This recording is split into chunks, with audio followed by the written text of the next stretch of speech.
प्रिय बच्चों, आप सभी को हिंदी विषय में स्वागत है। आज मैं आपको संज्ञा के संबंध में बताने जा रहा हूं। संज्ञा भली भांति आप परिचित हैं, फिर भी मैं संज्ञा के संबंध में कुछ विशेष अर्थ से आपको मैं समझाने जा रहा हूं। प्रश्न है कि संज्ञा किसे कहते हैं। जिनको संज्ञा का परिभाषा याद है उनको मेरी तरफ से धन्यवाद, और जिनको याद नहीं है उनको मैं बोल रहा हूं, आप ध्यान से सुनेंगे। संज्ञा किसी व्यक्ति, वस्तु, स्थान या भावों के नामों को संज्ञा कहते हैं। जैसे मूर्खता, बुराई, पत्थर, गिरोह, तुलसीदास इत्यादि। अब हम संज्ञा का क्या कार्य है, संज्ञा के कार्य के बारे में समझेंगे। संज्ञा का मुख्य कार्य है संसार में जितने भी वस्तुएं हैं, वो चाहे तो सजीव हों या निर्जीव हों, सभी के नामों के बारे में बोध कराना, सभी के नामों को बतलाना। जैसे तुलसीदास, श्री रामचंद्र, श्याम,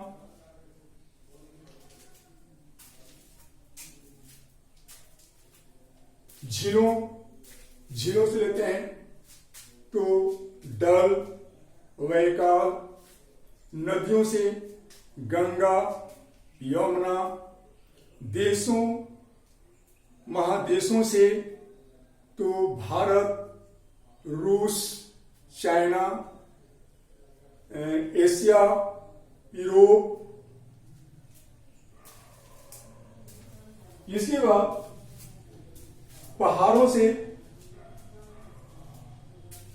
आल्पस, विंध्याचल, इन सभी के नामों के बताना, ये संज्ञा का मुख्य कार्य है।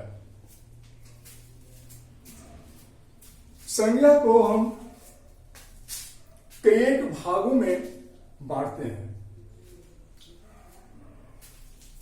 कई आधारों पर संज्ञा को हम बांटते हैं।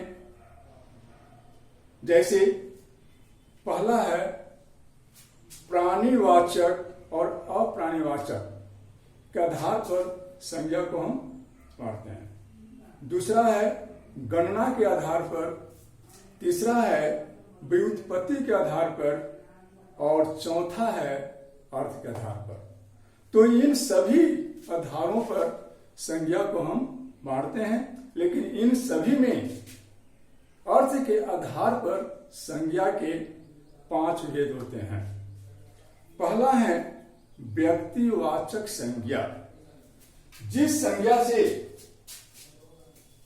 किसी व्यक्ति, वस्तु का बोध हो उसे व्यक्तिवाचक संज्ञा कहते हैं। तो कैसे व्यक्तिवाचक, वस्तुवाचक को हम व्यक्तिवाचक कहते हैं?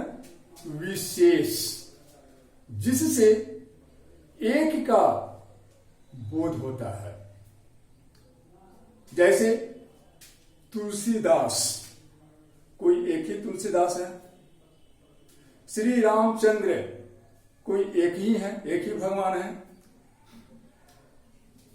तो इस तरह से जो है हम जो है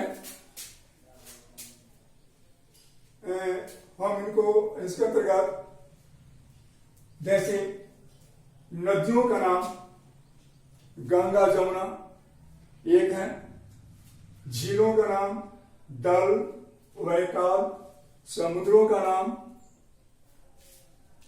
प्रशांत महासागर, हिंद महासागर, पहाड़ों का नाम आल्पस, विंध्याचल, हिमालय, गांवों तथा नगरों का नाम जैसे धरहारा, जमशेदपुर, पटना, अशोक राजपथ,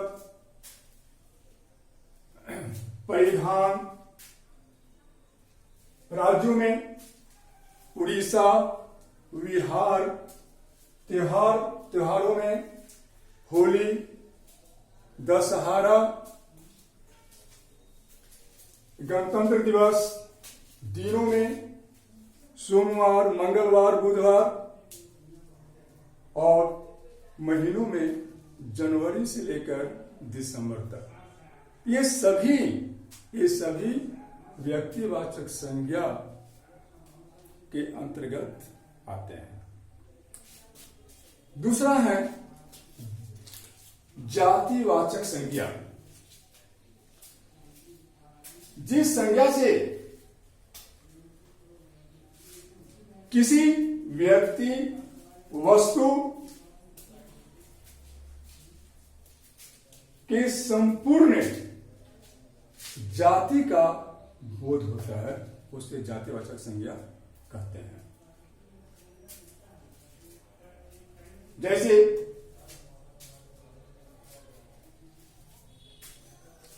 कीट पतंग, पशु पक्षियों का नाम जैसे खटमल, गाय, तोता, मैना।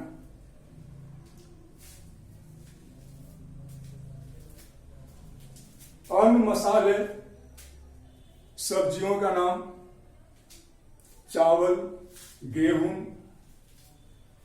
तेज पत्ता,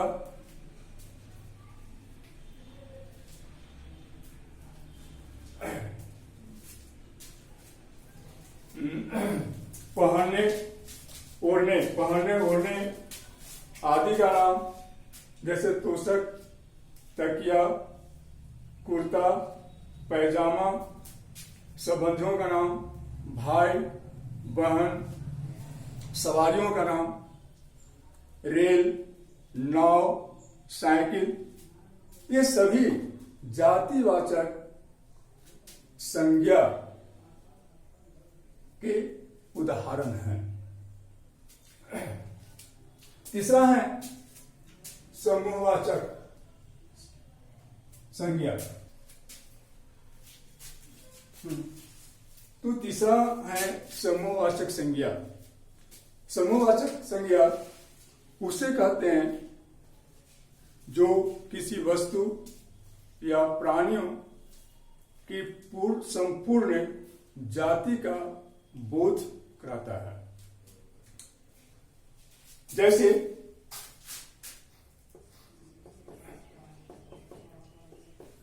गिरोह।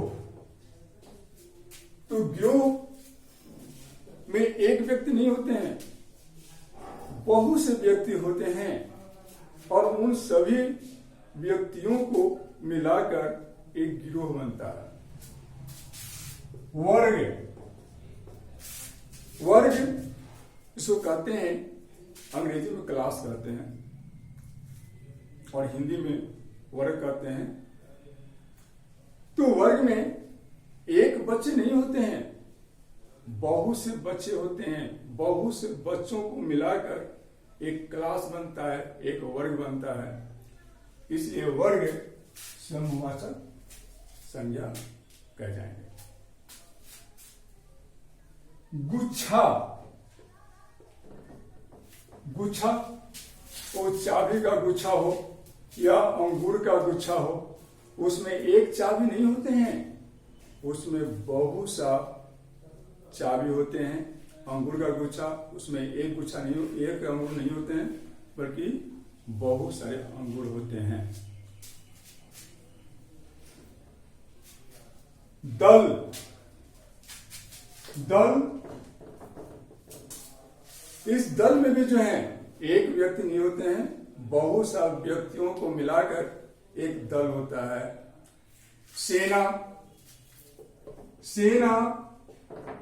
सेना में एक सा नहीं, एक से ज्यादा व्यक्तियों को मिलाकर एक सेना बनता है।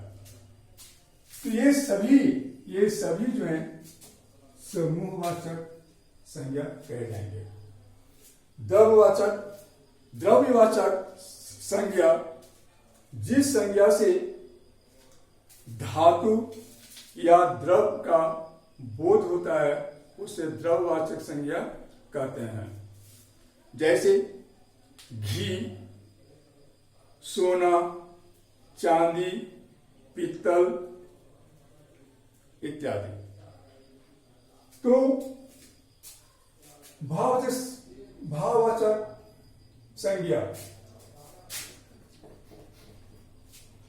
संज्ञा उसे कहते हैं जिससे किसी व्यक्ति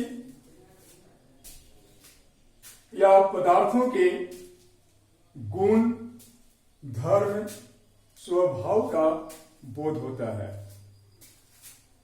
जैसे गुण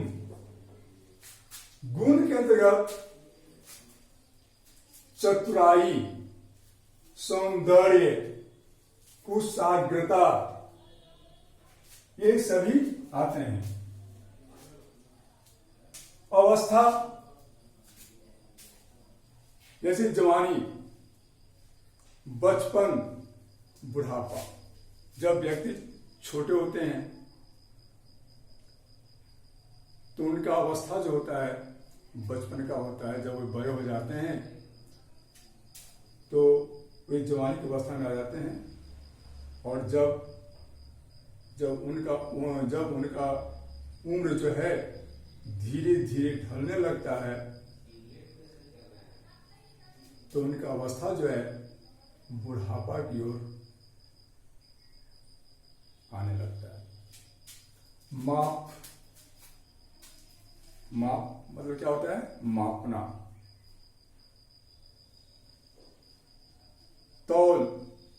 तौलना। तो इसी अंतर्गत हम जो है जैसे चौड़ाई,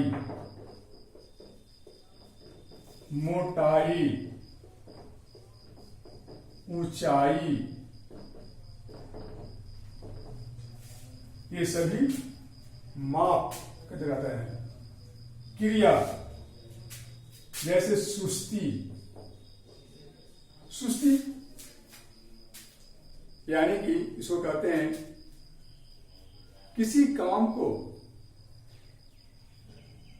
करने का इच्छा कम करना, या शरीर में जो एक्टिविटी होता है, स्फूर्ति होता है, वो कम होना।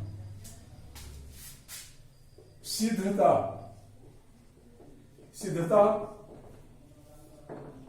का मतलब होता है में शरीर में ताजगी, किसी भी कार्य को करने का तत्परता दिखाना।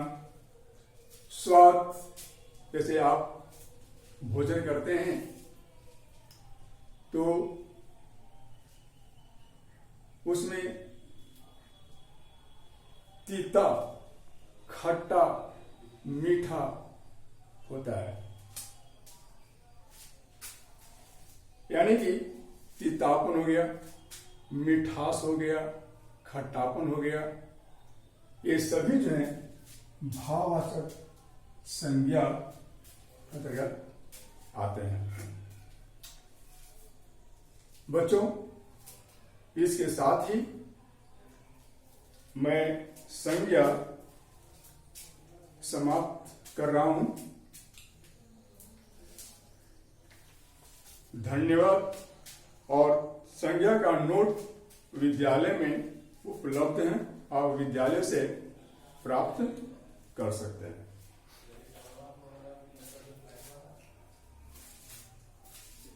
हो गया सर।